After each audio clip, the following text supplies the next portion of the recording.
Humingi na po ng tawad ang 16 na taong gulang na estudyanteng nag-tweet na sana raw ay mamatay na si Congresswoman Leni Robredo. At narito ang report ni Mav Gonzalez. Pagsisisi at takot ang nararamdaman ngayon ng babaeng nag-viral sa social media dahil sa kanyang post laban sa nangungunang vice presidential candidate Leni Robredo. Sa tweet ng 16 na taong gulang na estudyante, sinabi niyang sana namatay na rin sa plane crash si Leni para makasama niya na ang asawa niyang si yumaong DILG Secretary Jesse Robredo. Nangunguna na po dun si Marcos. Parang nadala lang po talaga ako nun kasi nung pagkagising ko, nung pagkakita ko po dun sa survey, nung nanonood po ako nung balita, ano na po, parang lumamang po si Leni. Tapos parang yun na po yung first impression ko na nakita ko, yun na po yung parang pumasok agad sa isip ko. Tapos yun na po yung twinit ko kaagad. Sa panayam ng State of the Nation kay Robredo, sinabi ng kongresista na natukso na siyang sagutin ang nasabing tweet.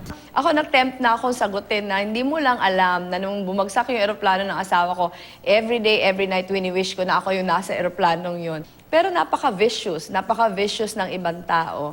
Eksklusibong humarap sa GMA News ang estudyante at ang kanyang ama para humingi ng tawad kay Robredo. Ma'am Leni, sorry po dun sa nasabi ko, hindi ko naman po gustong mangyari sa inyo yun. Na parang nadala lang po ako nung emosyon kasi parang yung nagulat po ako dun sa biglang lamang nung sabotohan. Humingi po ako ng tawad dun sa school ko po na nadamay, tapos sa simbahan,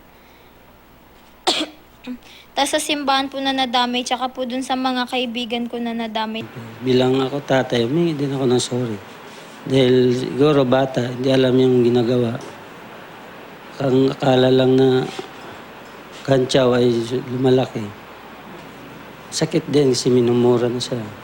Di kasi niya alam yung kung puputok ng ganun eh. Akala niya siguro biro. Wala eh. Lumaki. Nadama yung school. Nakakaya.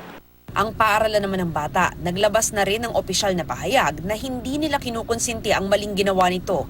Sila raw ang nagkusang kumausap sa estudyante para magbigay ito ng public apology at matigil na ang pambaba sa kanya sa social media.